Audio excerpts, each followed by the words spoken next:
আসসালামু আলাইকুম রহমতুল্লাহি ওবরকাতুহু। সম্মানিত দর্শক, ত্রয়োদশ জাতীয় সংসদ নির্বাচন হয়ে গেছে। সংসদ অধিবেশন চালু হতে যাচ্ছে ১২ তারিখ থেকে। বিরোধী দল এখানে অংশগ্রহণ করবে না, কথা বলেনি। এবং যারা বিরোধী দলীয় নেতৃবৃন্দ, তারা মূলত জাতীয় সংসদ নির্বাচনের পর সংসদ অধিবেশনে অংশগ্রহণ করার জন্য রীতিমতো উন্মুখ হয়ে আছেন। এই কারণ হলো, এবার সরকারি দল এবং বিরোধী দল তাদের একটা বিরাট অংশ প্রথমবারের মতো সংসদ সদস্য নির্বাচিত হয়েছেন।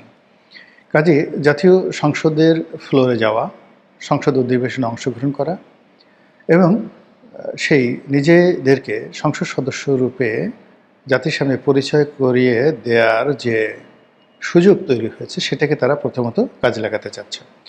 ফলে এই প্রথম সংসদ অধিবেশনটি মূলত উত্তেজনাপূর্ণ হবে, আকর্ষণীয় হবে এবং যে যার মতো সেখানে ব্যাটিং করার চেষ্টা করবে। কিন্তু সমস্যাটা হলো যে আমাদের কতগুলো অন্তর্নিহিত সমস্যা রয়ে গেছে, যে সমস্যাগুলো সমাধান হয়নি। আমরা রাজনীতির দৃশ্যপটে যে সকল দৃশ্য দেখছি, এগুলো প্রকৃত চিত্র নয়। আমরা যেমন আয়নাতে ছবি দেখি, প্রতিবিম্ব দেখি, তো আয়নাতে আমরা যেভাবে নিজেদের ছবি দেখি, এটি আসলে রিয়েল পিকচার নয়। অর্থাৎ আমাদের ছবি আয়নার সামনে প্রতিফলিত হয় উল্টোভাবে, আবার সেটা মুহূর্তের মধ্যে উল্টে গিয়ে আরেকটা নতুন শেপ নেয় এবং প্রতিবার যখন আমরা আয়নার সামনে দাঁড়াই, একই অবস্থা তৈরি হয়। তদ্রূপ আমাদের জনজীবনে, আমাদের জাতীয় জীবনে, আমাদের প্রাকৃতিক জীবনে আমরা যা কিছু দেখি, আসলে সেটা সব কিছু সত্য নয়। যে সকল শব্দ আমরা শুনি, 99.99% শব্দ আমাদের কানে আসে না। আল্লাহ রাব্বুল আলামিন আমাদের শ্রবণ শক্তিকে একটা নির্দিষ্ট জায়গার মধ্যে রেখে দিয়েছেন, যেন পৃথিবীর সব শব্দ আমরা শুনতে না পাই। এই পৃথিবীর অনেকগুলো দৃশ্য আমরা দেখি না, আমাদের চোখের ক্ষমতা এত সীমিত। আমাদের চারিদিকে যত ব্যাকটেরিয়া রয়েছে, যত জীব রয়েছে, অণুজীব রয়েছে, বাতাসে যে সকল ভাইরাস রয়েছে, এগুলোর যদি কিয়দাংশ আমরা দেখতে পেতাম, আমরা মুহূর্তের মধ্যে চিৎকার করে মারা যেতাম। কিন্তু আল্লাহ রাব্বুল আলামিন আমাদের দৃষ্টি সীমিত করে দিয়েছে। আবার আমরা যতটুকু দেখেছি বা দেখে চলেছি, এটার মধ্যে আল্লাহ দুই ভাগ করে দিয়েছে: দিনের আলো, রাতের আলো। দিনের বেলা যেগুলো দেখা যায়, রাতে সেগুলো দেখা যায় না। রাতের বেলায় আবার যেগুলো দেখা যায়, সেগুলো দিনে দেখা যায় না। আবার রাতের দুটো রূপ রয়েছে: অমানিসা রজনী, আর একটা হলো পূর্ণিমার রজনী। আকাশে যখন চাঁদ থাকে, তখন রাতের একটা বৈশিষ্ট্য ধরা পড়ে, আর যখন চাঁদ থাকে না, তখন অন্যরকম বৈশিষ্ট্য। এই যে প্রকৃতির মাধ্যমে আল্লাহ রাব্বুল আলামিন আমাদেরকে যে শিক্ষা দিচ্ছে, সেটি আমাদের রাজনৈতিক জীবন আছে, পারিবারিক জীবন আছে, সামাজিক জীবনে আছে। তো সেই দিক থেকে রাজনীতিতে আমরা এখন যে শুনশান নীরবতা দেখছি, যা কিছু দেখছি, এটাই মূল কথা নয়। এর পেছনে চক্রান্ত এখনও আছে, চক্রান্ত চলছে এবং চক্রান্ত চলতে থাকবে। যেভাবে শেখ হাসিনার সরকার 2014 থেকে 2024 পর্যন্ত টানা 10টি বছর আমাদের নাকের ডগায় কোনো রকম নিয়ম নীতির তোয়াক্কা না করে নিজেদের ইচ্ছা মতো তারা যখন যেভাবে ইচ্ছে বলেছে, যেভাবে ইচ্ছা আইন তৈরি করেছে, যেভাবে ইচ্ছে সেভাবে নির্বাচন করেছে, যেভাবে ইচ্ছে সেভাবে ফলাফল তৈরি করেছে, আর আমরা চেয়ে চেয়ে দেখেছি। আবার তার চলে যাওয়ার পর গত 17টি মাস আমরা নিজেদেরকে যতটা বীরের জাতি মনে করেছিলাম, শেখ হাসিনাকে তাড়ানোর পরে আমাদের মনে হয়েছে যে আমরা সত্যিকার অর্থেই জুলিয়াস সিজার, নেপোলিয়ন বোনাপার্টের উত্তরসূরি। আমাদের রক্তে ঠিক সেই বিদ্রোহের সেই শক্তিমত্তা রয়েছে। কিন্তু আমাদের নাতির বয়সী, পুতির বয়সী, ছেলের বয়সী এই সকল ছেলেদের যে তারুণ্য, এদের যে মব, এদের যে শক্তিমত্তা, এদের মাস্তানি, এদের যা কিছু দাপট, এগুলো দেখে আমাদের মধ্যে এমন কাঁপুনি শুরু হলো, সে আবদার রশিদের সে বিখ্যাত কবিতার মতো, লোকটা শুধু করতে বড়াই, ভাঙতে পারি লোহার কড়াই, শুনে সবাই কাঁপতে ডরে, খিল লাগিয়ে থাকতে পারে। অর্থাৎ আমরা যে সবাই যে দাপট দেখাই, বিভিন্ন সময় দাপট দেখাই, তোমাকে এটা করে ফেলবো, তুই আমাকে চিনিস, জিহ্বা টান দিয়ে ছিঁড়ে ফেলবো, তোর গলার উপর পাড়া দিয়ে, ডান হাত না বাম হাত দিয়ে তোর জিহ্বা টান দিয়ে ছিঁড়ে ফেলবো। যে সমস্ত বড় বড় মানুষ এই ধরনের হুমকি গত 17 মাসে দিয়েছে, এখন গিয়ে দেখেন তাদের গলা শুকিয়ে গেছে, তাদের জিহ্বা শুকিয়ে গেছে। এবং তাদের পেছনে যদি এখন গিয়ে খুব জোরে পুলিশের একটা মানে বাঁশি ফুঁক দেওয়া হয়, কিংবা এই যে এখন মানে আলোচিত পুলিশ কর্মকর্তা মাসুদ, কিংবা এই যে নতুন আরেক পুলিশ কর্মকর্তার নাম শোনা যাচ্ছে কোহিনুর মিয়া। একসময় কোহিনুর মিয়ার খুব নাম ডাক ছিল, তিনি নাকি আবার চাকরি ফিরে পাচ্ছেন। তো এই কোহিনুর মিয়া যদি গিয়ে বলে, হুজুর আসসালামু আলাইকুম, একটু সালাম জানাতে আসছি, হুজুরের হার্টবিট সঙ্গে সঙ্গে বন্ধ হয়ে যাবে। এই হলো আমাদের বীরত্ব। তো যাই হোক, এই যে আমরা গত 17টি মাসে ধরে যে বীরত্ব দেখিয়েছি, সেটি যেমন আসল বীরত্ব ছিল না, পর্দার আড়ালে যে কি খেলাধুলা হয়েছে তার প্রেক্ষিতে আমরা দেখলাম যে all on a sudden track change করে ডক্টর মোহাম্মদ ইউনূস লন্ডনে চলে গেলেন। তিনি তারেক রহমান সাহেবের সাথে দেখা করলেন। সেখানে এমন নাটক হলো যে খলিলুর রহমানের পদত্যাগ বিএনপি চাইল, সে খলিলুর রহমান এখন বিএনপির পররাষ্ট্রমন্ত্রী। তো এইভাবে অনেক কিছু অতীতে হয়েছে এবং বর্তমানে অনেক কিছু হচ্ছে যেটি আগামীতে আপনি হিসাব মেলাতে পারবেন না। একটা দেশের ভাগ্য নির্ধারিত হয় মূলত সে দেশের অর্থনৈতিক অবস্থার সচ্ছলতার কারণে, ফাইন্যান্সিয়াল ট্রানজ্যাকশনের কারণে এবং ফাইন্যান্সিয়াল স্ট্যাবিলিটির কারণে। আমাদের এই দেশে এখন সবচেয়ে বড় সমস্যা অর্থনৈতিক সমস্যা। সরকার যে টাকা দিয়ে চলে, প্রথম টাকা হলো সরকার রেভিনিউ হিসেবে যে টাকা কালেকশন করে জনগণের কাছ থেকে, এই রেভিনিউ অন অ্যাভারেজে আমাদের যা দরকার তার চেয়ে 40% কম আসছে। 100 টাকা দরকার, আমরা কালেকশন করতে পারছি মাত্র 60 টাকা। এই 40% টাকা আমাদেরকে সাবসিডি দিতে হচ্ছে বিদেশ থেকে লোন এনে, স্থানীয় ব্যাংক থেকে লোন করে, অথবা কখনো কখনো মুদ্রা ছাপিয়ে। এর ফলে দ্রুত আমাদের হচ্ছে টাকার মান কমে যাচ্ছে। টাকার মান কতটা কমে যাচ্ছে আপনি বুঝতে পারবেন স্বর্ণের দামের উপরে। ডলারের দাম স্থিতি রাখা যায়, কিন্তু স্বর্ণের দাম কোনো অবস্থাতেই আপনি স্থিতিশীল রাখতে পারবেন না। তো যেভাবে স্বর্ণের দাম হু হু হু করে গত 17 মাসে বেড়ে গেছে, যে স্বর্ণ শেখ হাসিনার জমানাতে কত করে ছিল ভরি, এখন সেই স্বর্ণ নাকি প্রায় 3 লাখ টাকা হয়ে গেছে, অলমোস্ট 3 গুণ হয়ে গেছে। ইট মিনস সত্যিকার অর্থে টাকার যে ভ্যালু স্বর্ণের সাথে যদি মূল্যায়ন করেন, শেখ হাসিনার জমানার 100 টাকা এখন হয়তো 40 টাকা হয়ে গেছে বা 35 টাকা হয়ে গেছে। দিস দ্য রিয়াল মানে সিনারিও। এটা সরকার কিভাবে সামাল দেবে?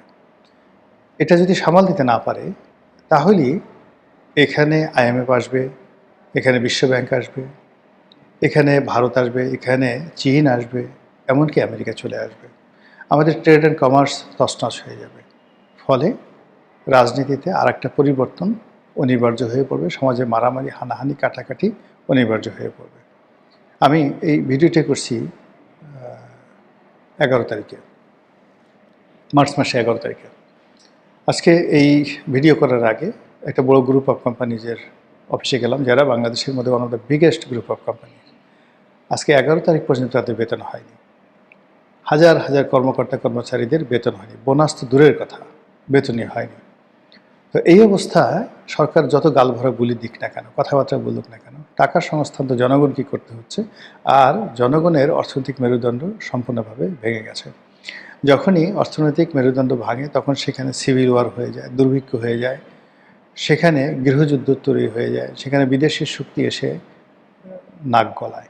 তো কাজেই আমাদের দেশে যে পরিবেশ পরিস্থিতিতে 1-11 হয়েছিল, তেমনি আরেকটি 1-11-র ভয়, আতঙ্ক ডক্টর মোহাম্মদ ইউনূসকে প্রতিটা মুহূর্তে তাড়া করেছে। সেনাবাহিনীকে তিনি জমের মতো ভয় পেতেন। জেনারেল ওয়াকারুজ্জামানের সঙ্গে তার সম্পর্ক ভালো ছিল না, কোনো কারণ ছিল না। জেনারেল ওয়াকারুজ্জামান এবং সেনাবাহিনী প্রাণান্ত চেষ্টা করেছে ডক্টর মোহাম্মদ ইউনূসের সরকারকে সাহায্য এবং সহযোগিতা করার জন্য, কিন্তু তারপরে ওই যে আতঙ্ক, বিকজ রাষ্ট্রের যে সমস্যাগুলো, সেই সমস্যাগুলো তিনি বুঝতে পেরেছিলেন ক্ষমতায় থাকার কারণে। এবং এরকম একটা পরিস্থিতিতে যাওয়া হয়, ঠিক একই অবস্থা 1974 সনে যে দুর্ভিক্ষ, ওই সময় যে অর্থনৈতিক দুরবস্থার কারণে সেনাবাহিনীর সঙ্গে জনগণের সঙ্গে সরকারের যে সম্পর্ক খারাপ হয়ে গেছিল, তার প্রেক্ষিতে বাকশালের প্রেক্ষিতে একটি 15ই আগস্ট অনিবার্য হয়ে পড়েছিল, তার সঙ্গে সঙ্গে দুর্ভিক্ষ।